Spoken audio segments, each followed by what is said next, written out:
Punk Rock Elite, a podcast about NOFX.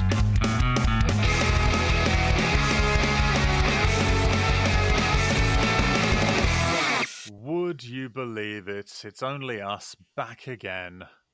It's a very special episode, though.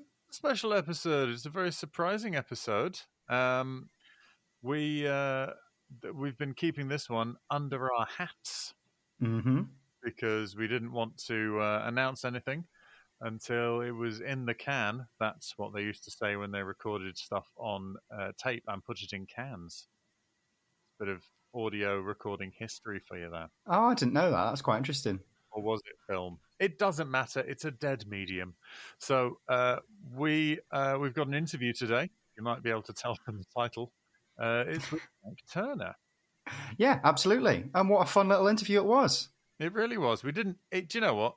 Hands up. We didn't even mention the split album where he and NOFX covered each other's songs. We didn't, did we? Didn't even he'd mentioned it at the beginning, right at the beginning, but we spoke about a lot of other stuff. We spoke about a lot of cool stuff today. I like it.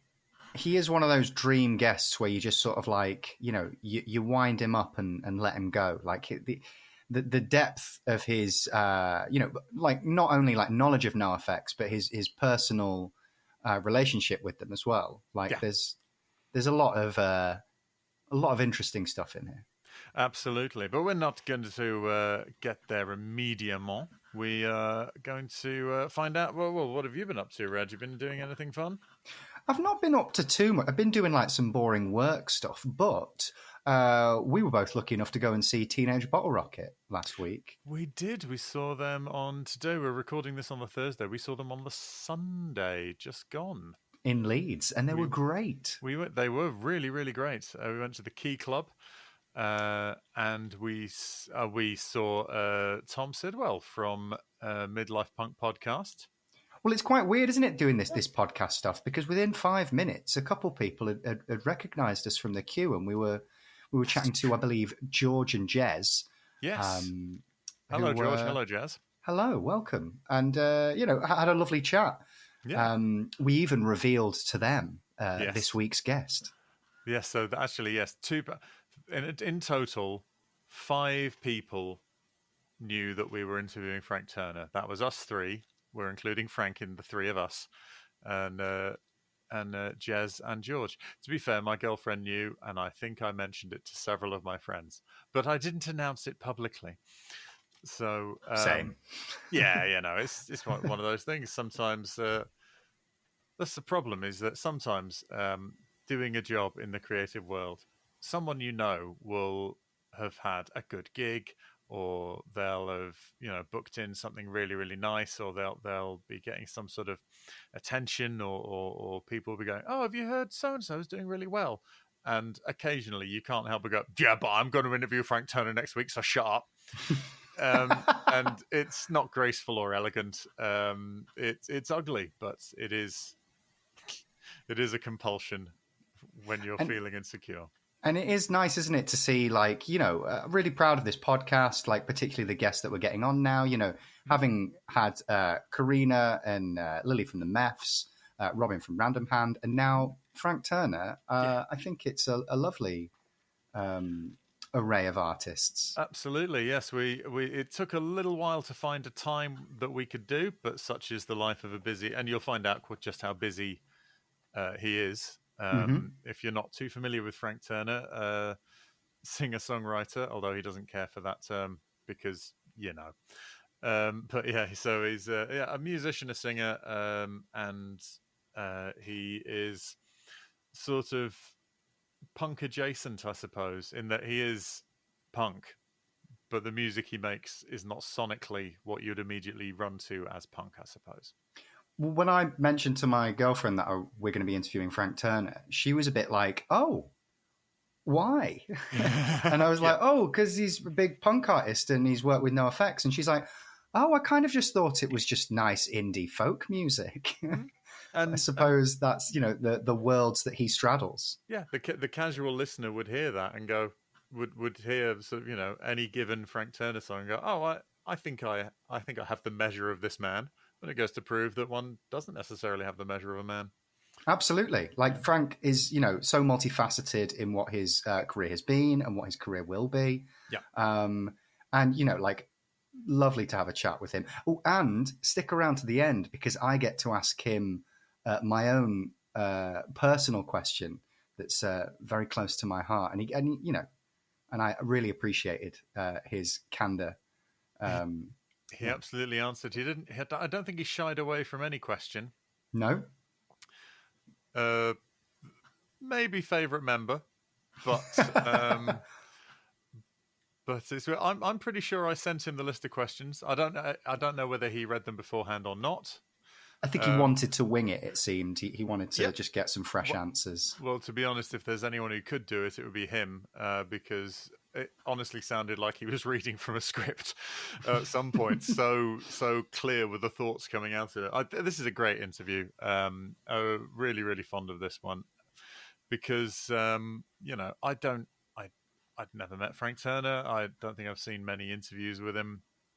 So I didn't know how good a chat he could give, and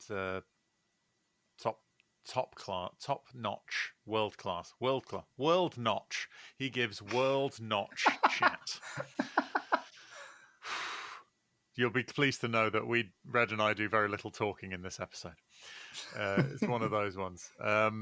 So yeah, that's it's pretty exciting. So if you have anything you'd like to say to us, punkrockelitepodcast@gmail.com is the best way to do it. Actually, I think we have had correspondent. Oh, yeah? Yes. Regarding Howard Stern, because this was when we put out the Heavy Petting Zoo. No, So Long and Thanks for All the Shoes, where they put the NOFX, Drugs Are Good, No FX, No Talent. Of course. Clip. Greg Haladian.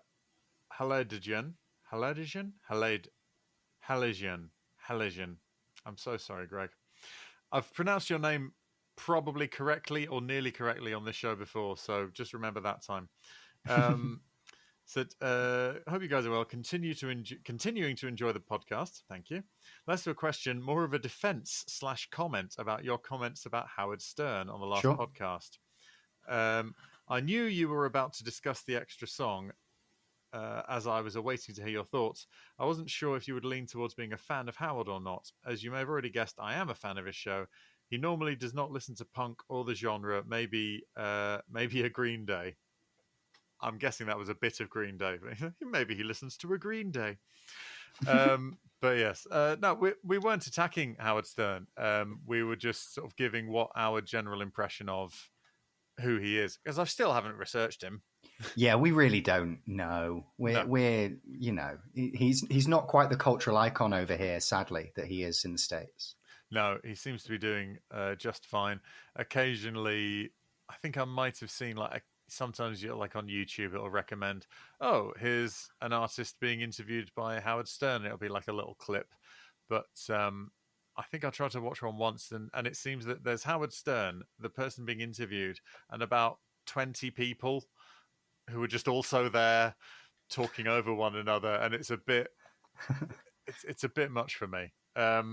So I sort of haven't really stuck them out. Anyway, idea for an upcoming podcast discussing closing tracks on NOFX albums. That's a good idea. We do talk a lot about the opening tracks. It's actually a really good point because we have spent a lot of time, as you said, focusing on the opening tracks of albums. But yeah, I should sit down and have a look at the closing tracks. That's a really interesting point because that's not really a... I couldn't name all of the closing tracks off of NOFX albums like I could the opening tracks. Yeah, you got like Bugly Eyes, A Scavenger Type, Falling in Love. So it's quite a broad range of things. Anyway, we'll do that when we've had a look. But thank you, Greg. We really appreciate you getting in touch. We've hung on long enough. I think we should. We've teased you with how good it is, so we should prove it to you by letting you listen to our interview with Frank Turner. Absolutely, enjoy. On the other side, and here we are in that very conversation. Frank Turner, welcome. Hello. Hi, how you doing? Good. Thank you. Thank you so much for taking some time to chat with us about NOFX. My pleasure. I mean, it's a thing that is easy to chat about for me. So happy days. Lovely.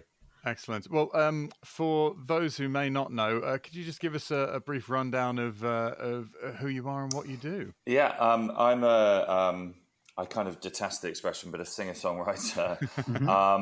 More broadly, I'm a kid. I grew up listening to punk rock music. I am of the generation for whom Dookie and Smash was the thing, and then NOFX were a huge part of it. I was in punk bands for a while. I've been playing solo music since 2005, often with a band. I now tour and release records, and I have done a split release with NOFX in my time, and they are old touring and just general buddies of mine.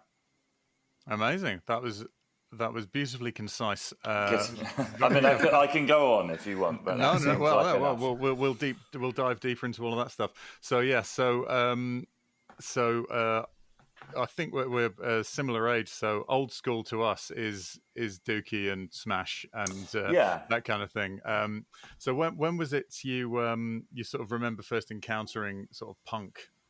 My first encounter with punk specifically was thanks to Kurt Cobain. I got into metal, and so that was my first love when I was sort of about 10, 11 years old. I got into Metallica, Megadeth, Pantera, Sepultura, that sort of era. So then you start buying Kerrang and Metal Hammer in the UK at any rate, and then you encounter Nirvana, and this was around In Utero coming out, and Kurt Cobain used the word punk quite a lot at the time. And one of the peculiarities about my exposure to music broadly was that my parents don't really believe in like drum kits, modern music past about 1920 kind of thing. So which means that all of my journey into any kind of popular music, I was kind of an autodidact. Like I taught myself. My older sister listened to like Tori Amos, I guess, but beyond that, it was like teaching myself. So it was like, what's punk? And my best mate Chris's uncle was the person we knew who knew about music. So we went to him aged probably 12 and went, "Oh, Uncle Simon, what's punk?" And he went, "Oh, for fuck's sake." So he told us to go and get Nevermind the Bollocks and the first Clash record was his recommendation, which we did. And then I can't now remember what order this happened in, but it feels like almost instant at exactly the same time.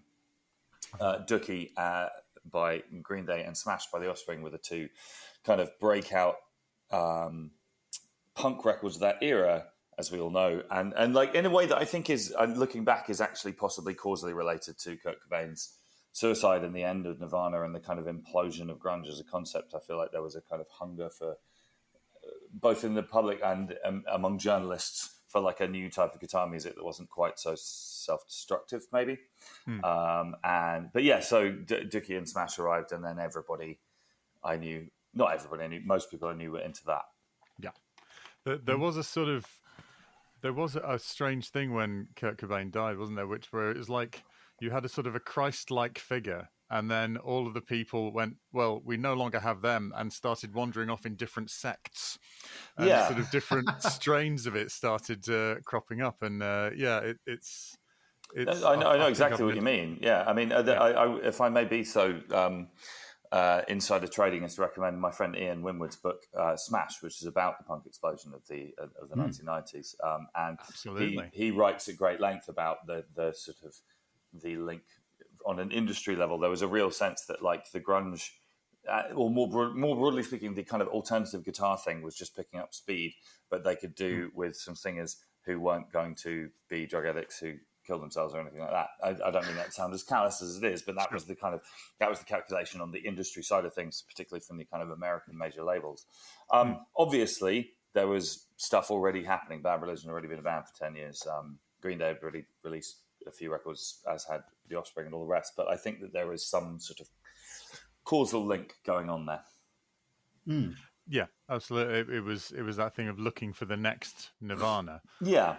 And Nirvana were sort of quite a singular band in that, they were a punk band, but they were sort of mid-tempo. They didn't do a lot. They did some very fast songs, but they were quite sort of groove oriented. If we're going into it, I mean, even as a kind of a 12-year-old with no sort of contextual understanding of what grunge was in terms of understanding anything, the 80s indie or punk rock or classic rock or anything, because I didn't know any of that stuff when I came across grunge. It always seemed to me that there were two entirely separate things happening in the same city at the same time, in the sense that, and I love Soundgarden, but I'm not sure what Soundgarden is supposed to have in common with Nirvana other than geography, really. And what I mean by that is that I think that Soundgarden are essentially a classic rock band and Nirvana are essentially a punk band. I suppose both put through a particular kind of filter of kind of 80s indie, American 80s indie. But there was always kind of punk grunge bands like the Melvins and like Nirvana and like Tad and Mudhoney and stuff like that. And then there was the kind of classic rock, even metal bands, Alice in Chains. What on earth have Alice in Chains got to do with Nirvana? I mean, it's just, and I quite like Alice in Chains. I don't mean that. But so I mean, I think that Nirvana were a punk band to my mind. They're a different flavor of it, but it took me having the kind of Californian punk rock 90s thing be my kind of patient zero moment for myself. It took me some time to go back and get into stuff like Husker Du or indeed Scratch Acid or Jesus Lizard or that other type of punk, or Butthole Surfers, or whatever, all of which is just as punk as anything. It has just as much claim to the word punk as anything that comes after Bad Religion, in my opinion. No, absolutely, yeah. It's sort of a useless term. Oh yeah, totally. And indeed, if people like us could direct our energies that we've spent thinking and arguing about definitions of punk towards curing cancer or housing the homeless, the world would be a better place. But we're here anyway, so let's carry on. It would, but not enough people would know that they were posers. So what are we supposed to do? Very good. Yeah, that's how it goes, isn't it? It is one of those things. It's it's a term that, well, the one that gets me is pop punk, because back long ago, I thought that applied to what is now sometimes called Ramones core.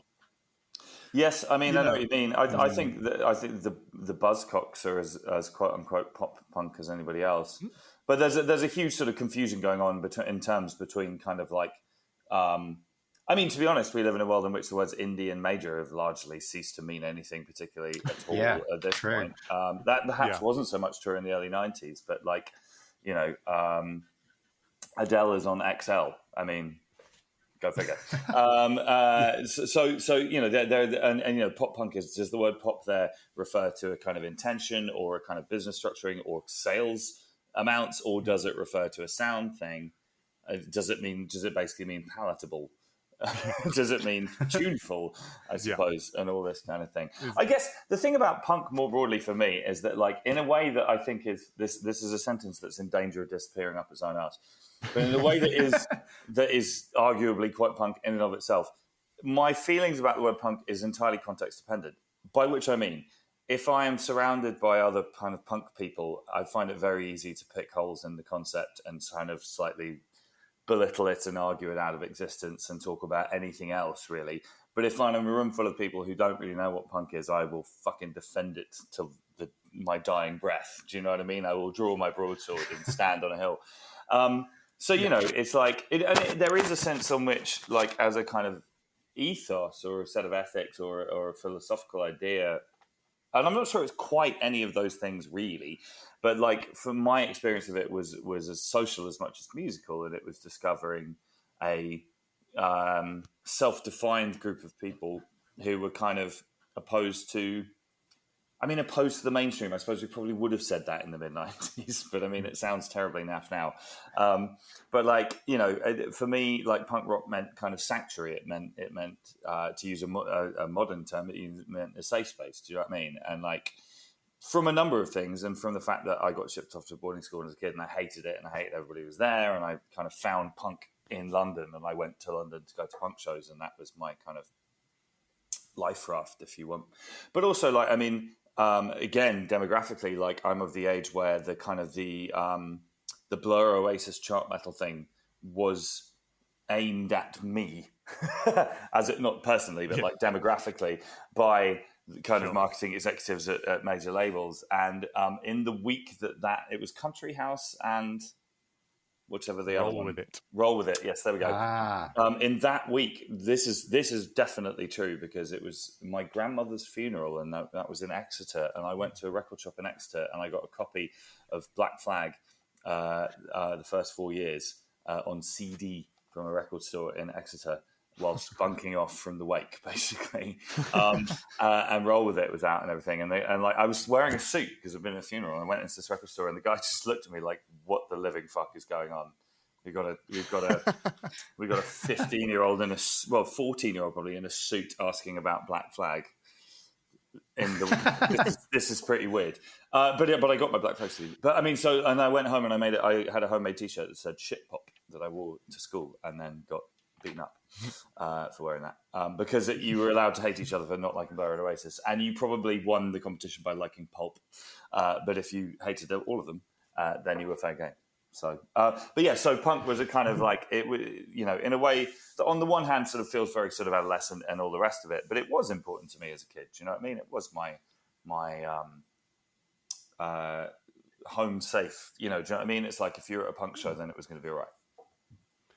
No, absolutely, and I think that that thing of that we've spoken about it before, and we've read the thing of chosen family, and that absolutely, a hugely important thing. And Red and I are both non-binary individuals, and so we're understanding chosen family from a queer perspective and all that kind of thing. But it's precisely the same thing in a sort of an outcast, Totally. I mean, I think perhaps in talking of myself here in a more sort of like bourgeois kind of fight, perhaps, but than it is in dealing with,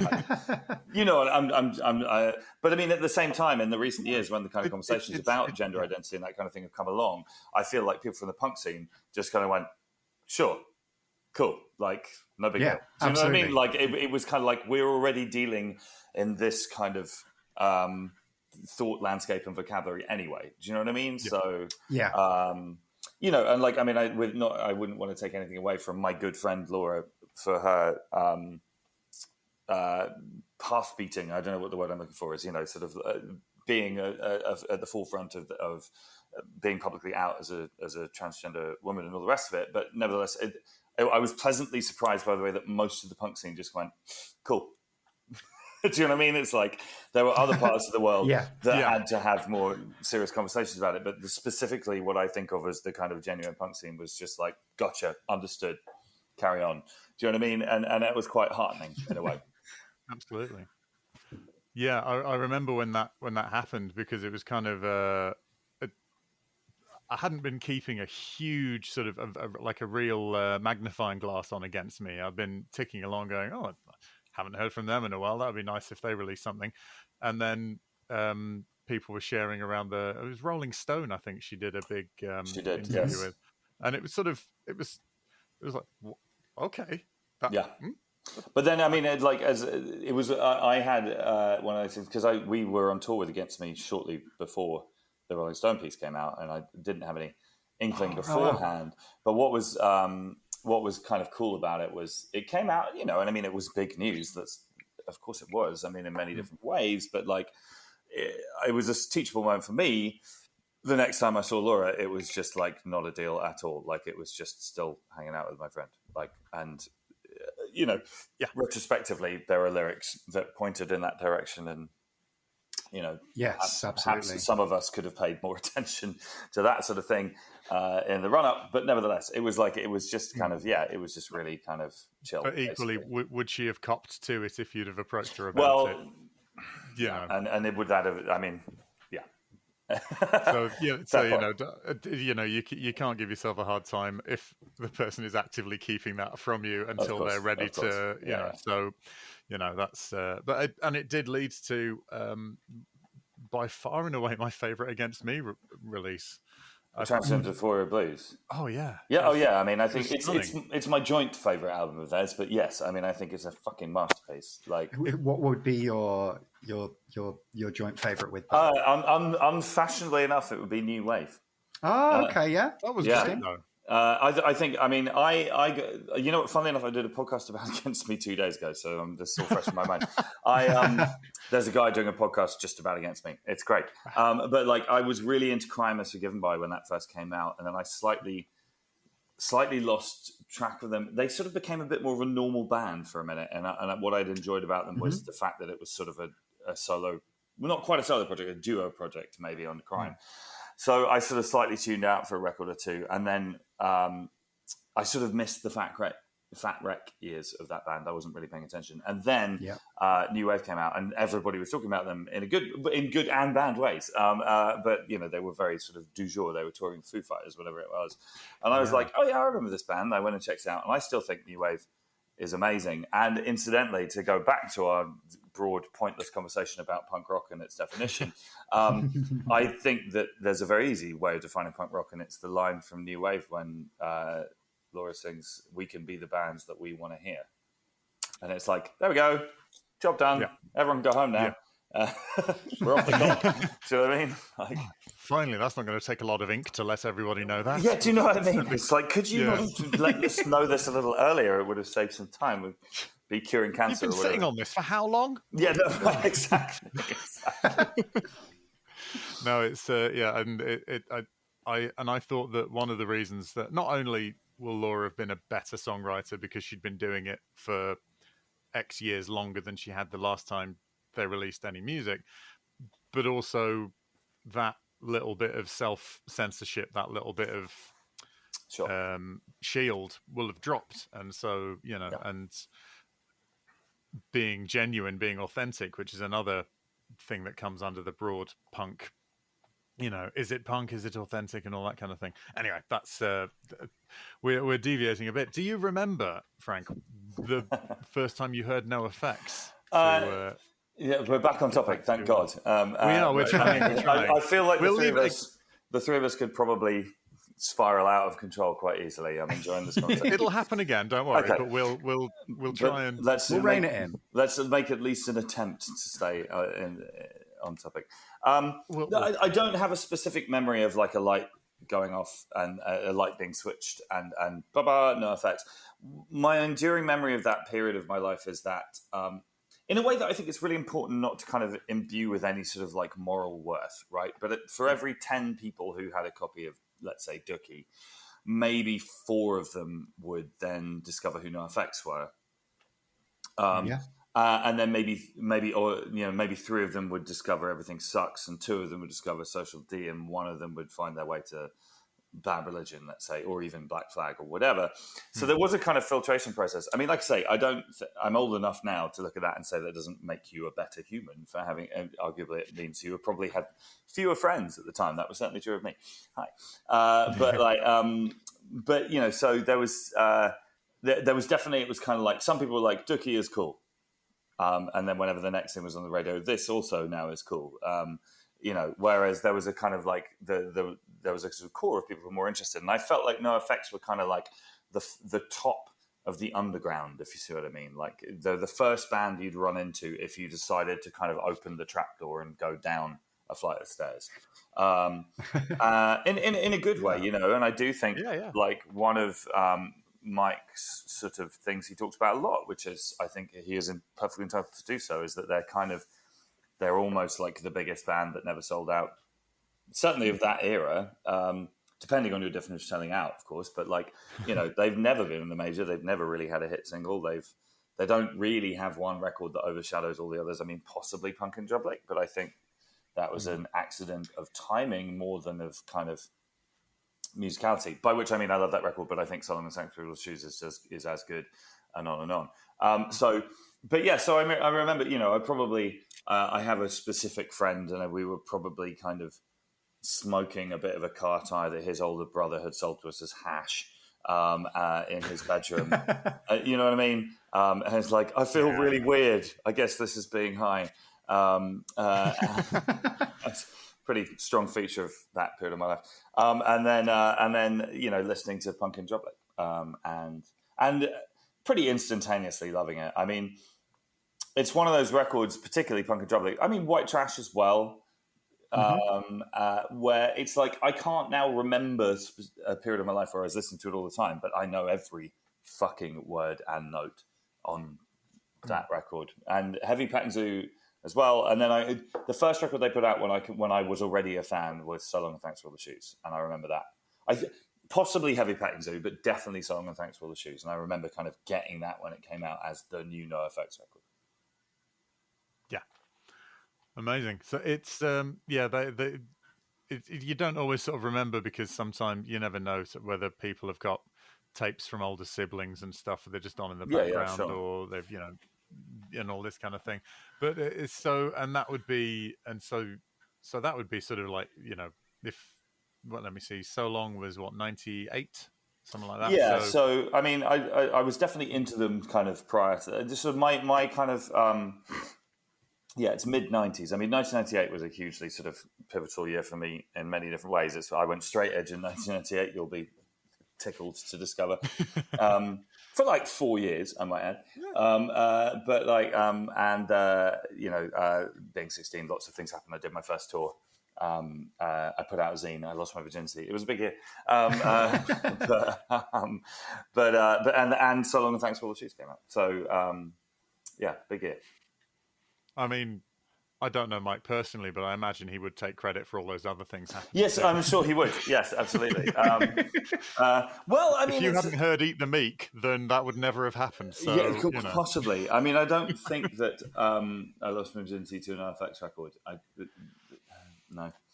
I mean, and if you did, it would be quite all right too. I mean, the songs were short enough. I'll say that. Anyway, moving on. True, yeah. Well, and depended how monosyllabic she was. Yes, but, yes, very good. We're going to move into. I did send you the questions, I think, in advance. Yes, but I'm far away. I can. Don't worry about it. We're going to ask them as we ask everybody. So, firstly, do you have a favourite NoFX song? I mean, it's very hard to pick one, and there's an obvious cheat with NoFX, which is to pick The Decline. That said, I mean, it's potentially that is my answer to the question. Partly because, I got 18 minutes of music out of them, or however long it is. But also, we're not Desert Island Discs, Frank. No, I suppose. But like, I mean, I do remember, because there was a glut of NoFX-ish bands at that period of time. Some of which were better than others, and I think that generally speaking, people remember Nose for a Name and Lagwagon and people like that. Great bands all.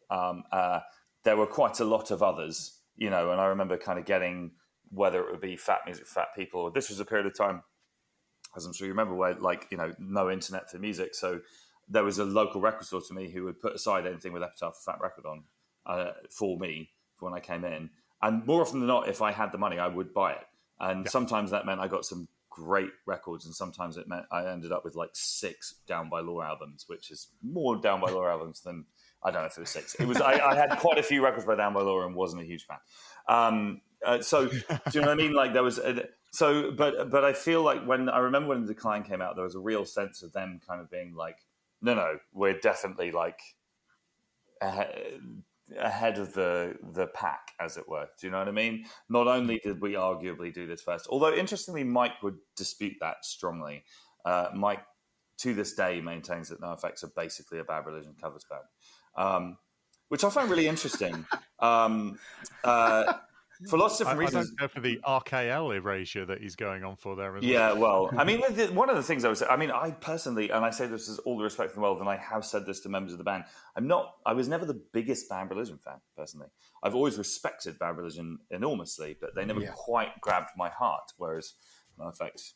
and that's changed over the years, I might add as well. But as a kid, I was a NoFX guy, but not a Bad Religion guy. But I told Mike that, and he very nearly hit me in the face. It was just like, what the fuck are you talking about? But yeah, so they a forthright individual, yeah. Yes, indeed. But so I mean, The Decline. But I mean, I have a song that I wrote called "Try This at Home," which was lots of people think was a reference to Billy Bragg, but it wasn't. It was a reference to NoFX's "The Decline," which in the sleeve says "Don't try this at home." And I was in a kind of crap pop punk band at the time, and we wrote our own 18-minute long song that was fucking awful. But we did give it a try. And the only part of that song which has ever seen the light of day is I have the last track on my most recent record, FTHC, has a bass, is called Farewell to My City, and it's based around a bass line that was the concluding part of my old band's 18-minute long song. But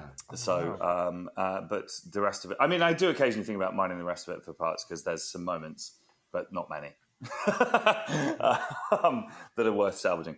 But anyway, so I'm going to pick the Decline. There we go. There's my answer. Absolutely, no. It's absolutely a valid thing. It's it also. I mean, we've had people choosing like some of the the really short stuff off of the EPs as well. So it is nice to sort of get a breadth of Fuck the Kids Volume 9 or whatever.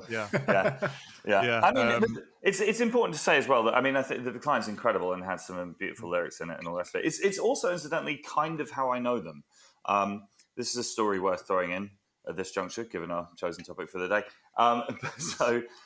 It was Reading Festival, I think 2011. I played already on the main stage, and I'd gone over to the lock-up stage, as it was then, where NOFX were playing. And I'd just sort of gone to hang out because we'd always played the lock-up stage in previous years, and I knew Mike Davies, who ran that stage, was a good friend of mine. Yes. And NOFX were playing, and that was really exciting to me because I love their music. And they were going to do the Decline, and they were going to get Matt Skeever from Alk 3 to play guitar at the end when Hefe starts playing the trumpet. And Matt had gone walkabout, is the polite way of putting it. He'd gone on a bender somewhere, I think. And there was a bit of a they were just about to go on stage, and there was a bit of consternation about, well, who's going to play guitar on the end of the Decline? And Mike Davies said to Fat Mike, well, I bet Frank knows it. And Fat Mike said, who the fuck is Frank? And I was like, hello. And he was like, do you know it? And I was like, I know the whole song on guitar. And he was like, eh? And I was like, he was like, do you know the end part? I was like, yes, I know the end part. And so they were like, fine. And they went on and did their thing, and they finished the Decline, and I came on and I played guitar. And it was a fucking incredible thing to do. I was very, very stoked to be part of that. But Mike said after the event, because basically I saw him about 6 months later. I played a show in LA, which he came down to, and he told a solo show. And he told me that a big part of the reason he came down is he said that when I got up to do the Decline, I sung the backing vocals. And he said that I was probably the 50th person to play guitar on that bit, and nobody had ever sung the backing vocals before. And he'd been, this had piqued his curiosity as to who the fuck I might be. Because I was doing, we are the queer, we are the whore with the ammunition. And that was sort of singing all that bit. So, and that was the beginning of him sort of paying attention to me and what I do. So it has a special place in my heart. Wow. Oh, that's lovely. That's brilliant. That's I can't believe that was thrown in as an afterthought. That's it's incredible. Yeah. But it's funny because I sort of I have this with. I'm fortunate enough to have this with a number of bands in my life, but NOFX is the kind of best example of it for a lot of reasons. I have to sort of, I maintain a kind of distinction in my mind between my kind of social experience of a band or whatever, but I think it's important to retain my love of them as a band. So if you ask me what my favorite NOFX song is, my mind it returns to me in my late teens kind of thing, and that listening experience, as opposed to like hanging on the bus with the boys kind of thing. Despite the fact I have done that, but do you know what I mean? It's like, I'm very cool that is too, and they're very lovely people. But it's like they're still fucking NOFX. Do you know what I mean? And like, I don't want to lose that sense of that. Yeah, you want to continue to be a fan, and do you know what I mean? The more you get to know an individual, that don't meet your heroes thing. There's a reason people say it. I feel like this might be it doesn't always apply. I feel like this may be you segueing into another theme of our conversation, possibly. Not quite, but but there are people, there are people who go, I met this person and they were so wonderful and amazing, and then someone goes, I met them 2 days later and they were a prick. Oh yeah, and I'm on the receiving end of this sometimes, and it has therefore taught me to understand that like people have bad days, motherfucker. Do you know what I mean? Many years ago when I was in Million Dead, my old band I was in, there was a day when I got out of the van when we arrived at the gig because my girlfriend at the time was breaking up with me on the phone, and I was attempting to forestall this. And then a bunch of kids came over and asked for a photo, and I was like, no. Do you know what I mean? And they were like, what a fucking dickhead. Yeah. And I was like, I felt really bad about it, but not least because this was the very beginning of me being able to even conceive of me having like fans of any kind. Do you know what I mean? But it was just like, honestly, not now. Like, do you know what I mean? Like, Jesus fucking Christ. And then she dumped me anyway. So terrible. I should have taken the photo. Yeah, well, you live and learn. But that's, but I suppose in that's theory. Yeah. Well, I mean, that's the thing is that obviously a Million Dead were at the sort of level whereby I imagine you were definitely sort of a good few people's sort of favorite thing. I think so. I mean, you're asking the wrong person.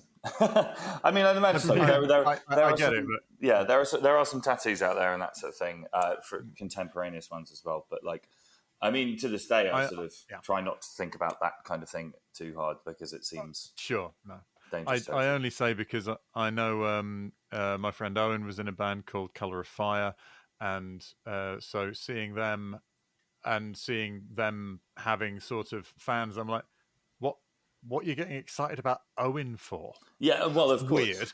Of course. Like, but then you sort of go, oh no, wait, they are mythical creatures to people who didn't grow up in the same village as them. Right, exactly. So, exactly. and there is that thing, But anyway, I think we're we've digressed. We've done it again.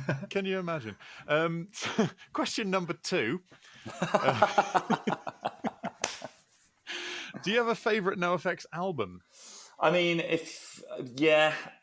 probably So Long and Thanks for All the Shoes. I mean, that's probably the one I know best. Well, in a crowded field, I should say. Yeah. But yeah, I mean, it's got to be that one. Yeah.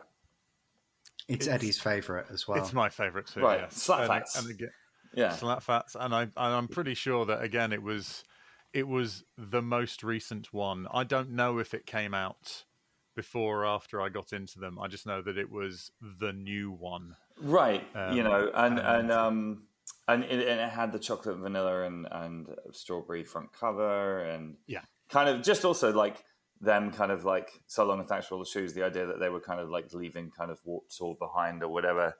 Lots of things I kind of learned in later years. But like, it's just, I thought there's this. So this is the other thing. We were talking about punk earlier. I promise this is relevant. I'm not just predictably dragging this ball and chain of a conversation back to where we started. No. The punk rock is sanctuary and it is acceptance and it is all of those things. Hold on. So I'm getting grand theory for a second here, but like one of the things for me is that like I do feel that in the last couple of decades there's been a bit of a kind of movement towards punk rock sort of being a synonym for niceness in a way that I'm slightly uncomfortable with. And as in, it's like it's punk if it's just sort of pleasant or kind or considerate or something like that. And like I'm arguably as responsible for that as many other people might be. But it also reminds me of kind of like Calvin Johnson K Records and that sort of strand of punk. There's a bit of kind of late 80s positive hardcore kind of PMA kind of in the mix as well.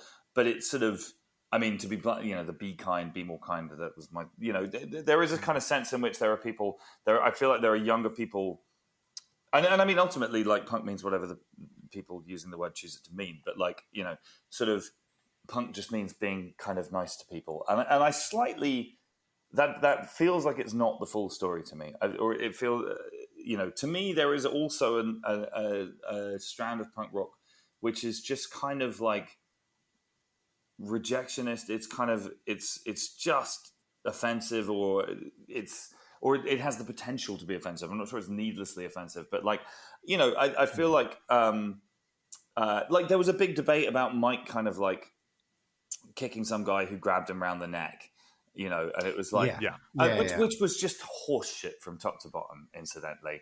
Like Mike said, I've got a bad back, and also it doesn't matter if you're punk or not. If somebody fucking grabs you around the neck while you're on stage, Like that is and let me tell you, as somebody who does it for a fucking living, that is a moment that you react. Do you know what I mean?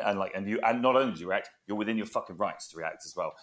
Regardless, there were a lot of people kind of going, "Oh, that was," and people trying to sort of like kind of adjudicate whether the first kick was justified, but the second one perhaps wasn't justified, and all this kind of thing. And it was just a bit kind of like, do you guys know who TSOL are?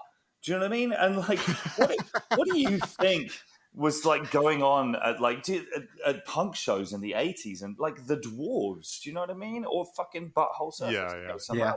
And it's like, so I'm not sure. I mean, first of all, who cares is an important caveat to this whole thing. But my own personal feeling about punk rock is there has to be a kind of like slightly kind of anarchic thumbing of the nose kind of spirit to it, as well as it just being kind of warm and welcoming. Both things kind of need to be in the mix for me. And so like the reason I think of all of this, and I promise I'm going somewhere relevant with this, is that like I just thought it was so fucking cool that and I still do, incidentally, that the first song on So Long and Thanks for All the Shoes is It's My Job to Keep Punk Rock Elite. Because it's like a song that is calculated to piss everybody off at the same time. Because, you know what I mean? And in a way that is, I now know to be a unique skill of Mike's and one that I take my hat off to. Because it's like, it's a fuck you to the mainstream, but it's kind of a fuck you to the underground as well. And it's a fuck you to new bands, but it's kind of a fuck you to old bands. And it's just this sort of like revolving 360 flipping the bird of a song, which I just think is fantastic. And I back it to the hilt. Do you know what I mean? And it's a signature move. Yeah. But just being that self-proclaimed, now I'm the one who decides. Totally. Well, and just using is such a gatekeeping neckbeardy move, but saying it deliberately to upset people in that gatekeeping neckbeardy way, right? Completely, and also as in point of fact, he is one of the people who gets to say that. Thank you very much. I mean, that's been one of the other features of recent years. Has been kind of like, I don't think that punk should be like age differential really, but I mean there's been the spectre in more recent years of kind of kids who were born in like the late 90s trying to tell Fat Mike what isn't punk, and I'm just like point of order please. I was just going to say it's not age, it's sort of achievement, I suppose, isn't it? Right. Do you know what I mean? And so now we move on to the fact that like, I mean, I would say with some degree of confidence that Mike is the punkest person I know, full stop. And like I mean, I think he'll probably. Well, first of all, I mean, no aspersion on your podcast, but I doubt Mike would listen to a podcast about NOFX. That seems like a thing Mike probably wouldn't do. No doubt in my mind he wouldn't enjoy it. But if he did, he might take exception to what I'm about to say. But fuck it, I don't care. Sure. He talked about me on a documentary about me and said some hilarious shit. So fuck you, Mike. But basically, like, I mean, I think there is a slightly kind of cinematic kind of urge to say, oh, I don't care what anyone thinks about me in the punk scene and in society more generally. And first of all, it's almost never true.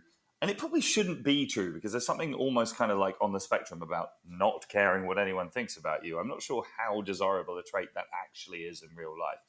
Nevertheless, the only person who I know well of whom I would say that is true is Mike. Like, he doesn't give a fuck, and it is the punkest shit ever.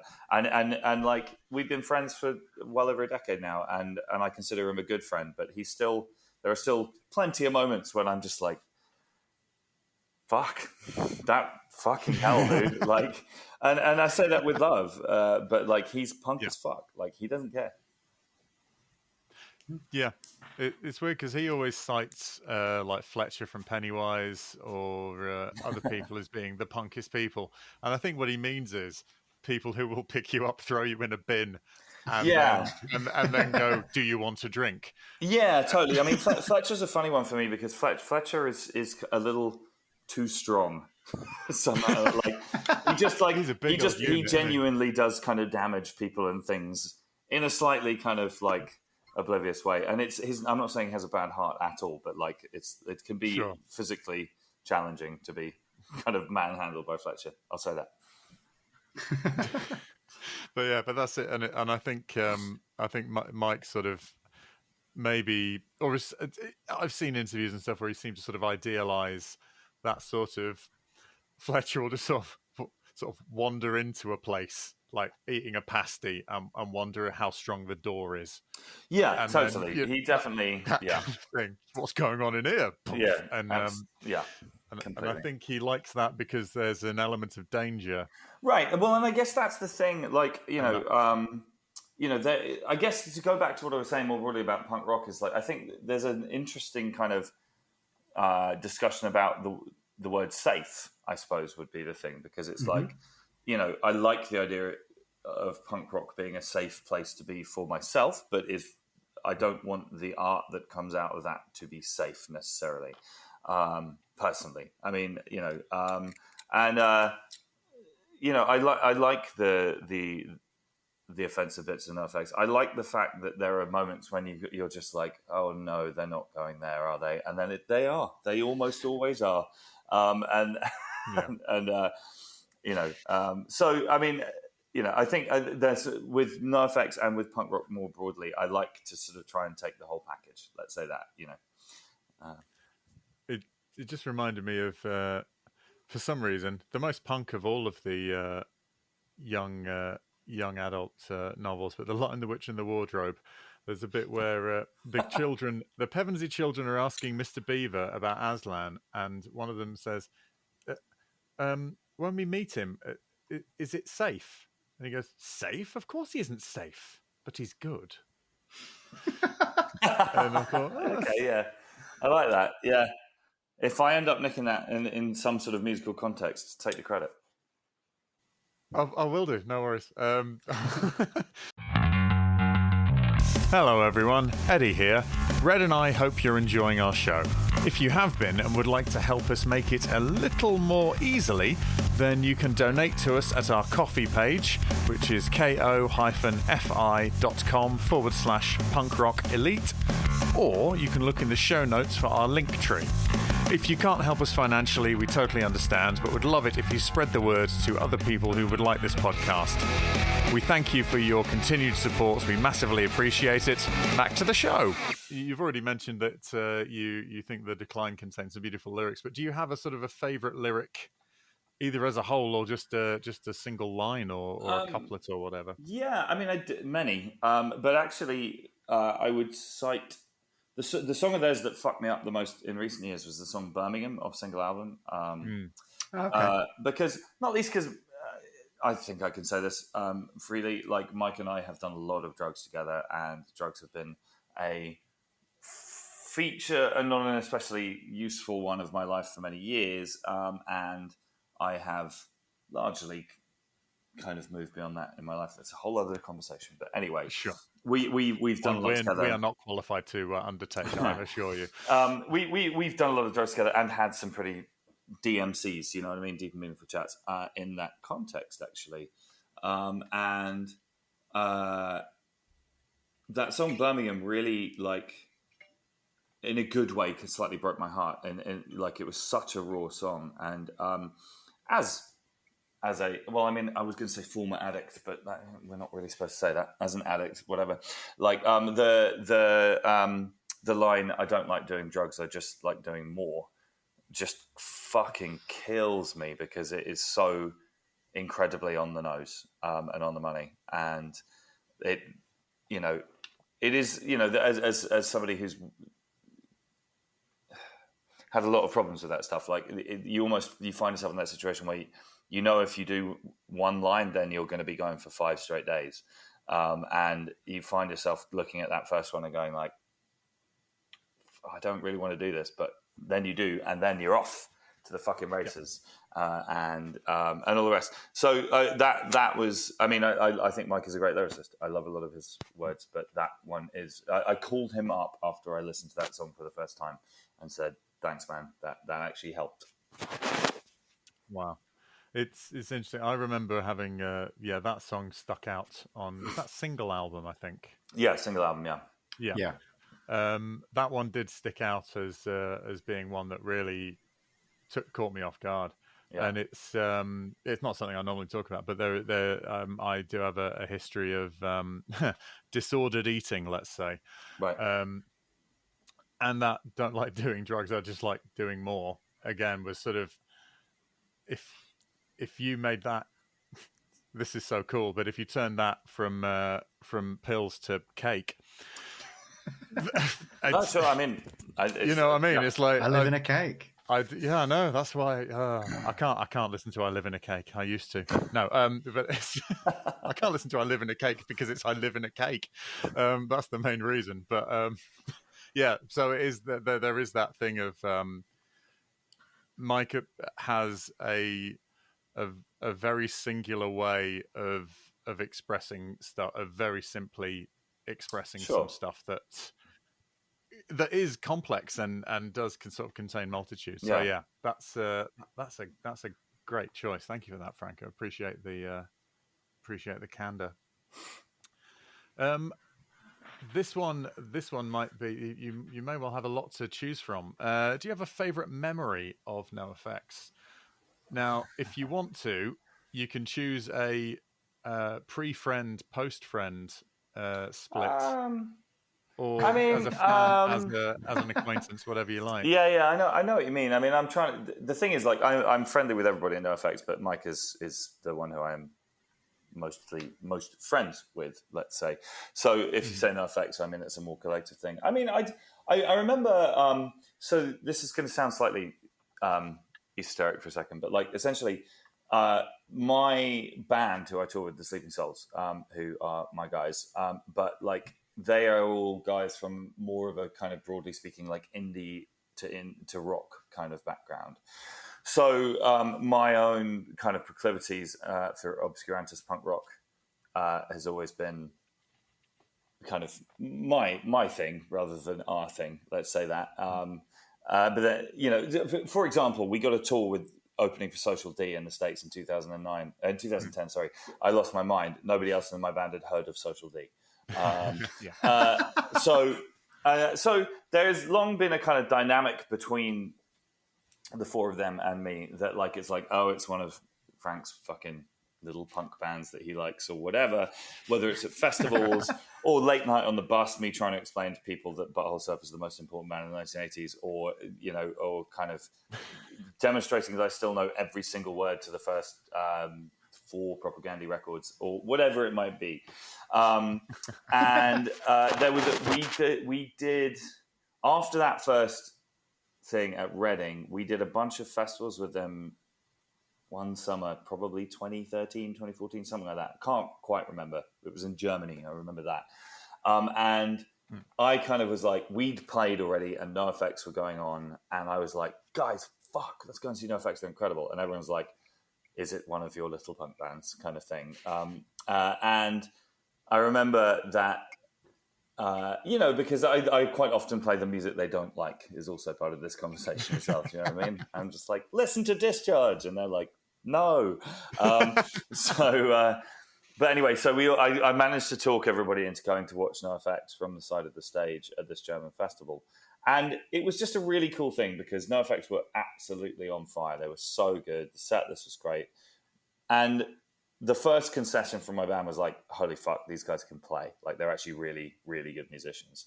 But also, they're fucking hilarious and their songs are brilliant. And I just sort of got this kind of grudging concession from my gang that maybe I wasn't wrong about NoFX. And I was like, see? And that was... They kind of, well, because I've seen NoFX be brilliant and I've seen them be less than brilliant as well. And I was like, whilst I was dragging everyone in that direction, I was like, come on, guys, don't let me down. And they didn't. So that was a cool memory. That's always the one, isn't it? If you go, if you've not got anyone you want to see at the festival at the moment, I'm going to see this band. And sort of people go, well, all right, I'll go to the beer tent, and then if I can be asked walking over, and you're just thinking, come on, don't have jet lag or something, don't be. But that's amazing. It's do you know what that's really funny because that almost serves as your answer for what the best way in for a non-fan is. I mean, it's unfortunately, given that they are on their kind of victory lap at the moment, I think seeing them live is definitely the way. Yeah. I mean, I remember I heard They Suck Live was pretty pivotal for me as a kid. So I don't, but it's not the same as actually seeing them play. Do you know what I mean?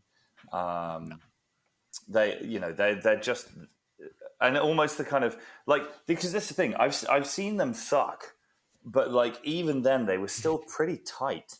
Do you know what I mean? Like they were still like, as a musical entity, they were still pretty on the fucking money, which I've always thought was pretty impressive.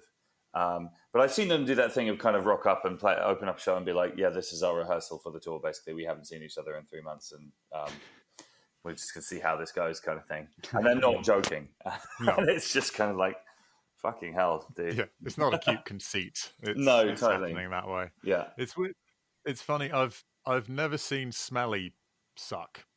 I suspect that not having seen Smelly suck is partly a function of our age, because I think there were times when Smelly probably sucked the most, but he's been sober in all the time. Oh, yeah, absolutely. Yeah, but Oh yeah, no, I mean he's been sober since the day after they recorded White Trash.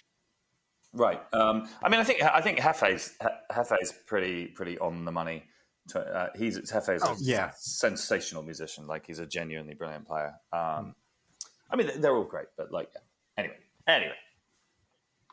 No, yeah, absolutely. No, it's no, but it is. It's one of those things where you do have that uncertainty. So, assuming that seeing them live is not an option, what would you think would be another way of getting it? I mean, again, if you don't have an answer, please don't. I mean, I'd probably say Punk in Drublic. I mean,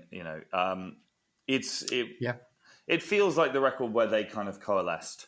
I mean, I love White Trash a lot. I think it's got some of their best songs on, and I love Heavy Petting Zoo, and there's not many records there I don't love, but I feel like that was the moment when they sort of crystallized into what we now know as NOFX. I mean, like S&M Airlines and Ribbed are kind of interesting documents to me, but I don't really care about them very much, to be honest.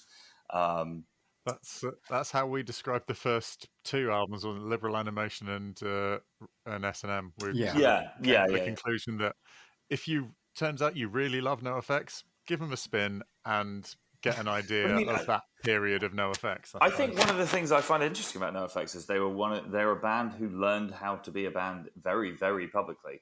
Do you know what I mean? Like, they basically couldn't play their instruments on Liberal Animation. Like, at all, and like they will, if you compare the bass playing on Liberal Animation to the bass break on The Decline, it's like, how is this the same person? Do you know what I mean? Like, and I think, but in a way, that's something I've always loved about them as a band, and something I identify with on a personal level as a musician, in the sense that, like, I think I'm quite a lot better at what I do now than I was on my first album. And I figure that I've figured out how to do a fair amount of stuff in public, and a lot of bands don't, or if they do, it's sort of held against them in some way or whatever. But I think there's something really lovely about the fact that NOFX they were punk enough to just figure out how to play in public, and everyone's cool with that. I think that's nice. Sometimes you can sort of hear a band and you're thinking, the songwriting's great, but if they just knew where to put their hands quicker and better, it would be so much. But with this, it seems that skill has also progressed sort of roughly the same sort of rate. So you sort of the songs are better and they're able to play them. And each subsequent recording appears to have been an improvement. What in your mind do you think NOFX's legacy is? What does that look like? That's an interesting question. I mean, I feel it's important to start with the fact that they made a bunch of great records with great songs on. And despite all of our philosophizing in the chat that we've been having today and all the rest of it, that's the most important thing, being in a band. Do you know what I mean? Like, the rest of it's kind of by the by. And particularly when you're looking at the end of a band, which is incoming for NOFX, like, they also did great shows, but like, they have left behind a body of work that is awesome and substantial, and that changed and that grew and that is interesting and that rocks and is punk as fuck and blah blah blah. I do think that they have a kind of philosophical niche that they occupy, in the sense that they kind of demonstrate that it is possible to maintain your independence over a long period of time. I mean, there were a lot of bands in kind of to go back to where we started, kind of in guitar music more broadly, who sort of ended up arguing that at some point you just sort of had to sign to a major. I mean, Green Day famously did, because their distribution with Lookout meant that nobody could get their record, and it's not for me to second guess that. But I like the fact that NoFX they're kind of a jobbing punk rock band. They've created a career that's lasted for decades that involved zero compromise with anyone at any point. And it's quite a nice counter argument to a lot of the other things that other people may have said over the years. Also, I guess the other way I would put it is like, I mean, I often think that Fugazi are the most important punk band of all, and they're certainly one of my favorite punk bands. But like the Fugazi proposition, if you like, is slightly undercut by the fact that Fugazi were Fugazi. I need to be more specific in what I'm talking about here. Fugazi's whole, like, you know, pay no more than X for this record, be completely self-funded, independent, and all the rest of it, is fantastically inspirational and punk and revolutionary and all these other things. But, like, you know, I think most people know that Discord Record was started and funded by Ian's parents for his first day of his existence. But also it was like Fugazi became famous as the band with the pay no more than this stickers on their thing. And they sort of occupied. So it was, first of all, they sort of had this kind of, to use a more capitalist term, unique selling point thing going on. But also there was something slightly austere about them. And it just sort of, if you weren't from DC, something about Fugazi, it was inspirational. It is inspirational, but it feels slightly intimidating. It feels slightly kind of unreplicable in a certain way. Whereas... And what NoFX did isn't quite the same. I'm not saying that, but there is they maintained a punk rock career over a long, long period of time, and doing really well, like selling a lot of records, selling a lot of tickets, without compromising at any point. And I, in a funny way, like Fugazi get all the props for that, and I think that NoFX probably deserve more than they get, if you see what I mean. Because they have basically done the same thing. It's just not quite as worthy somehow. Do you know what I mean? And ultimately, I'll take the non-worthy version personally.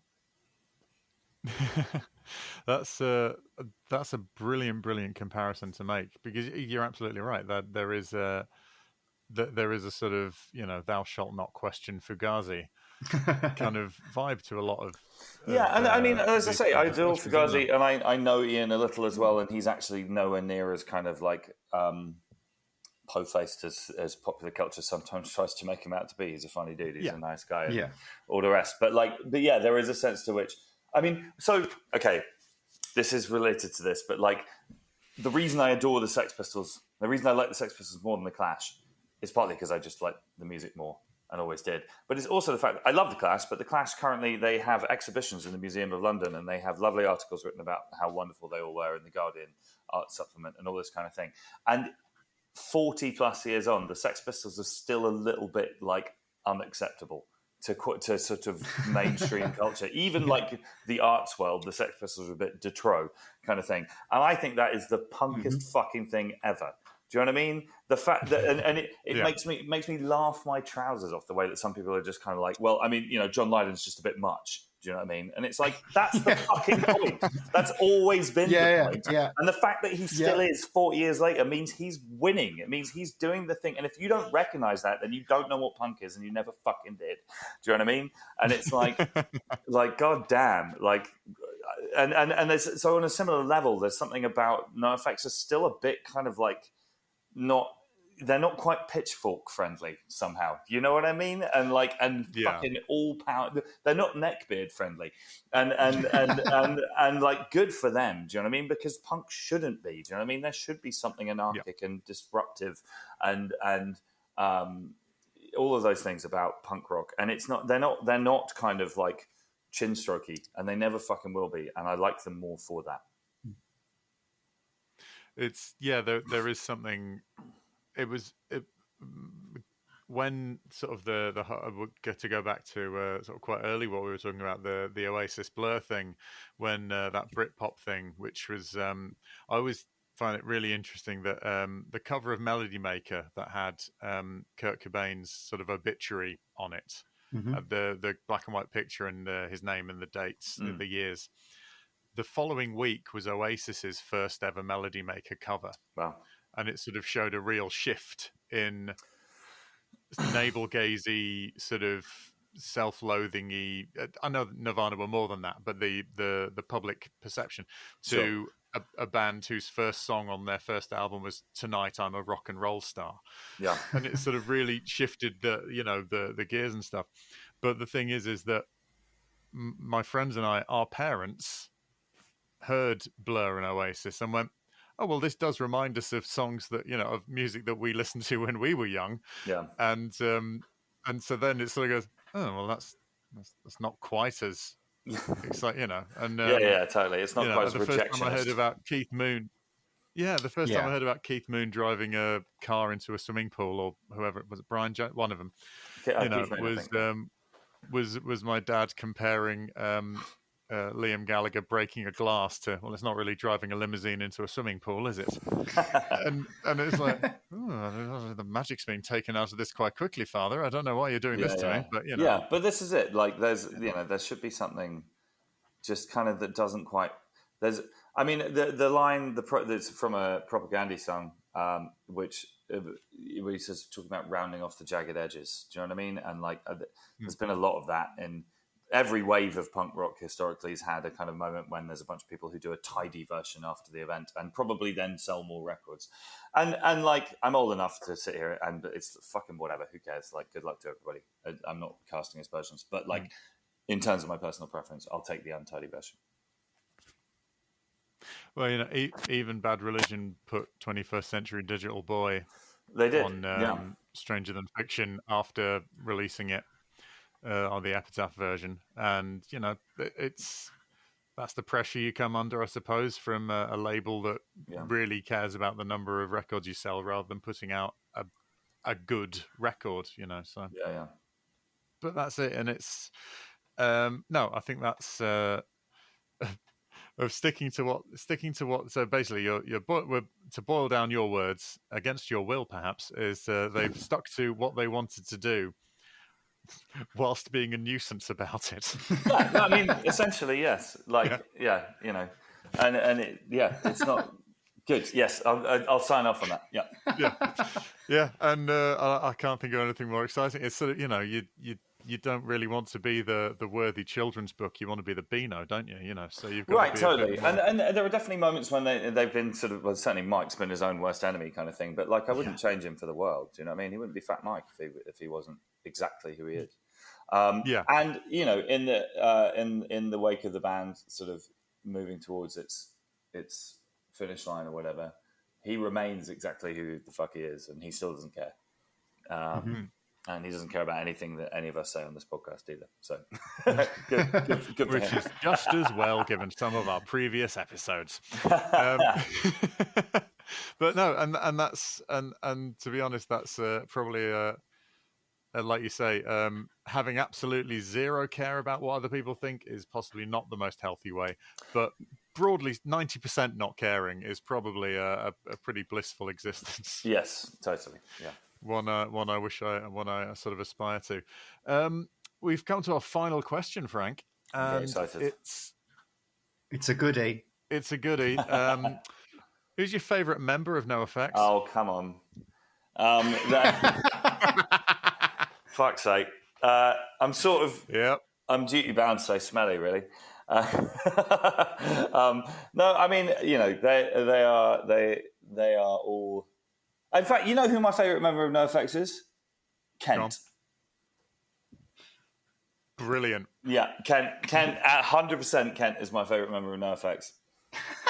Love it. Absolutely love it. And I tell all 5 of the people in this conversation that to their fucking faces as well.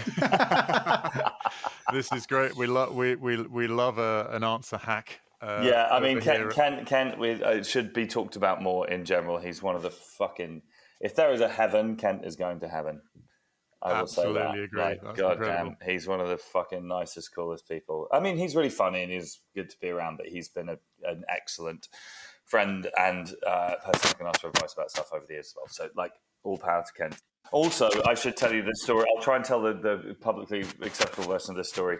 There was a time when I was in a not especially good way, chemically, broadly speaking, in my life, and I was on a bender in Chicago and was sort of lost and had been for several days and was very fucked up on a lot of different drugs. And I ended up kind of going to this bar where I vaguely knew the people at the bar, and they just sort of ushered me into the basement where Kent was just there, and there was no reason why he should be there. He's not from Chicago. I had no idea he was going to be there.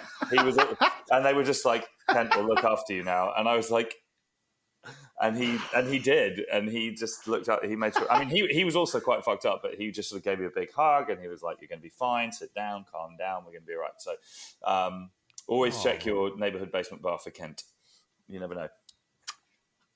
Amazing. That's wonderful. For those more casual NOFX fans who may be listening, Kent, I don't believe he's their manager any longer, but he's been their sound guy and tour manager. Yeah. Tour manager. Yeah. For a longer time. than anyone else has ever done that job. Huge amount of time. Yeah, that's true. You can see him at his best and worst in the Backstage Passport series. Yes. Yeah. He plays an incredibly good role in there, and became his own mild meme, which was good for him. Manager. Yeah, he not 100%, but he largely quit drinking after that came out because he was just like, fuck that. I think I remember hearing to that effect. That is, I think we're putting that in our special cabinet of the best 3 answers for that one. You're joining Karina Denike, who said, "I am." Very good. Yes, very good. Yeah. And Lily from the Meths, who you produced.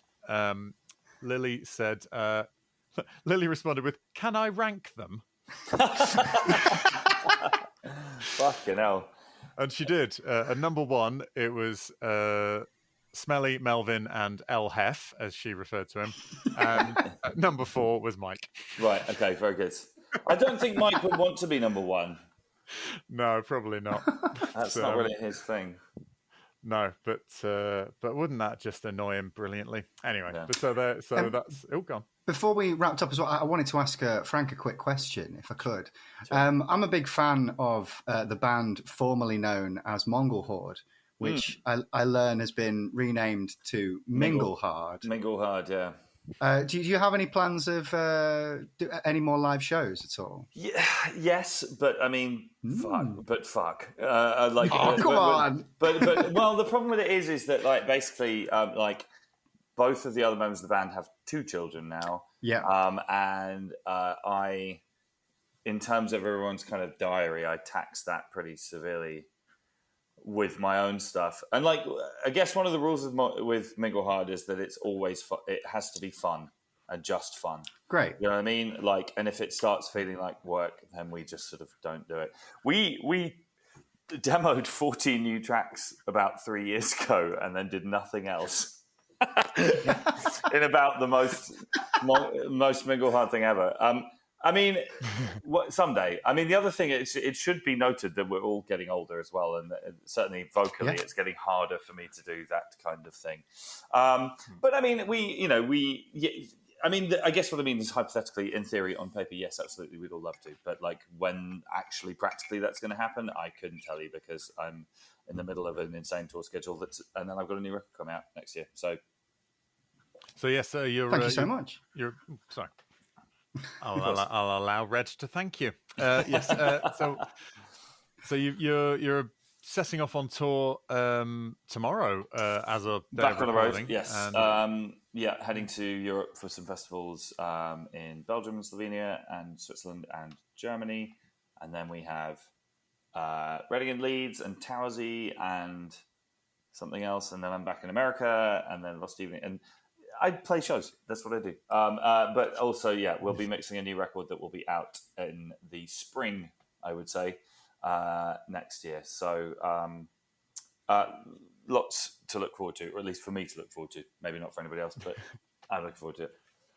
No, fantastic. Thank you ever so much, Frank. We really do appreciate it. We understand, your last day before heading off back on the road, although you've had a lot of last days before heading back out on the road, so maybe this is run of the mill for you. But well, it does mean that I have dinner plans. Let's say that. Yes, absolutely. We don't want to hold you up for those, but we would like to thank you so much for coming on and talking about NoFX with us. My pleasure, and indeed many other things. Oh yeah, well, it's we are a holistic podcast. They don't exist in a vacuum. But Sure. yeah, you're truly one of the punk rock elite, and now we know what punk means. That probably means even more to you. Okay, yes, excellent. I'm glad that we wrapped that one up. Thank you for having me. It's been a lot of fun. I'm glad you've enjoyed it. Thank you so much. Go and find. You can find Frank on all of the socials, and I assume the website will be updated with all of the things. So it certainly will. Thank you very much. We're going to let Frank go. Red and I will see you in the outro. Thank you, Frank. Awesome. We didn't lead you wrong. We didn't. We didn't lead you wrong. Not for a second. Absolutely. You might be sitting there thinking, these two are getting a bit big for their britches, going about, oh, we've got a good interview coming up. Well, we don't say it unless we mean it. Absolutely. And when we say it was a good interview, it was a good interview guest. Like, I wasn't throwing in too much into the conversation because Frank is just someone that, he's got plenty to say himself. Absolutely. I do like the fact that he said, this is fresh in my mind because was it Against Me? He's like, I was on a podcast about Against Me the other day. It's like, okay, there's one of those now as well. Brilliant. We really ought to sort of be a bit more in touch with some of these. We do speak to was it Unscripted Moments, podcast about propaganda, which was the partial inspiration for this. We have been in touch with them and whatnot, but yeah, we just need to sort of reach out. And then there's the Alkaline Trio one, which was their inspiration. So I'd love to guest on all of those because I'd love to chat about Alkaline Trio, propaganda, Against Me anytime.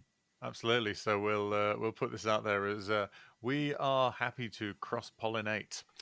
We'll bring out. It'll be like a big potluck at the very specific punk rock podcasts. Sort of barbecue or whatever. We'll just have we'll have to have a Christmas party or something. But great stuff. I mean, this is what I'd sort of envisioned. Not specifically Frank Turner, but this sort of thing is what I'd envisioned when we first started talking about doing this podcast. Yeah, and it's really nice to see like the podcast grow. To see, I don't know, just to be able to have a chat with Frank is pretty special, and it's one step closer to actually getting I was about to say a member of NoFX on the podcast, but we've already had Karina on. We have, yes. Well, the thing there is, I think, Frank has said that he finds it unlikely that Mike would ever listen to a podcast about NoFX, and I have no reason to doubt that. I don't know about appearing on one. Yeah. I mean, I've always sort of had this idea that we'd sort of, once we've done like 100 of these things or something. Well, I also think that, his current work, like because he's currently working at the Punk Rock Museum. And I think that... And on a farewell tour of the world. Yeah. That's lasting well into next year. So at the moment, we are real small potatoes. But I think he would appreciate the promotion. So, we are going to cross all our fingers, all of our toes, and we'll see what we can do. Absolutely. It's, but again, I think the thing I like about our podcast is that we're taking people who are sometimes peripheral to NoFX, as in sort of, know them, have encountered them or whatnot, but other times just people who are fans of them, and you can share that fan experience. Now, going back to Frank, seems to have the ability, or has learned the ability, to separate the fan and the friend elements of knowing someone, and seems to have a decent handle on it, which I'm really impressed by. And I think that that's something. But I think I think fandom is an interesting and often maligned sort of thing, a place to be. You know, people define themselves, I am an whatever fan, I'm, and this kind of thing. And I think that, NOFX attract a broad church. Absolutely. To be honest, I think so. Fingers crossed we get more people from that broad church, and all the rest of it. If you have any comments about the show, anything that you enjoyed or you feel that we got very wrong, if you feel that one of our several definitions of what punk actually is was correct or completely false, let us know. punkrockelitepodcast@gmail.com. I think that's about it, isn't it? I think it may well be. Cool. Well, in that case, we will see you all next time, and thank you for listening. Cheers, Red. Thank you so much, Eddie. Bye, everyone. Goodbye. Thank you for listening to Punk Rock Elite. It was a Pick Scraped and Fruitcake co-production by Eddie French and Red Redmond. If you're not following us on Instagram or subscribed to the podcast, please do. The main theme and production was done by Eddie French. Please contact us at punkrockelitepodcast@gmail.com. Thank you.